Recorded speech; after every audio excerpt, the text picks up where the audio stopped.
Muri yeZimbabwe vaimbova vakafanira kubata chigaro chemumiriri weNorton muparamende vatemba Peter Mliswa varasa chirongwa chekuparurwa kwemari itsva vachiti ichange iine mayunifomu ekuchinjana nechikwata chine urombo. Ndo mashoko ataurwa pana Manatemba Mliswa asati aendera mashoko ataura panhau yestructured currency achiti aiwa hazvizombochinja chinhu asi zvinotowedzera urombo munyika. Ndo panokuti subscribe like wotina on the bell icon turambochana maupdates andokupa pano paZim News Live. Noti pano panyoko pachinzi mubei panhau renews hawks rinoti Zimbabwe iri kuronga kuunza mari itsva yakarongeka iyo ichange ichitsigirwa negoridhe rakachengetedzwa, asi paine kushoropodzwa kukuru nedanho iri riri kuitwa nezvizvarwa zveZimbabwe iro zvinoonekwa sekuti harisi kuzombopedza upfumi hwenyika.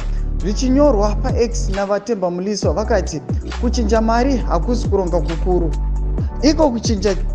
iko kuchinja kusina chinhu kweunifomu nechikwata chevarombo. Ndo mashoko anotaurwa pana vatemba Mliswa vachiti aiwa kuchinja karenzika hakusi tombochinja zvinhu munyika yedu munyika yeZimbabwe. Saka muri yeZimbabwe chimbotudzai muri kudii pamusoro pemashoko ataurwa navatemba Mliswa vachiti aiwa hazvisi tombochinja kana maconditions kana mararamiro anoita vanhu muZimbabwe, asi zvingatozowedzera urombo muvanhu. Muri yeZimbabwe pine mucomment section medu mutidzi mafungiro enyu, sangana subscribe like and turn on the bell icon. Turambochana maupdates anokupa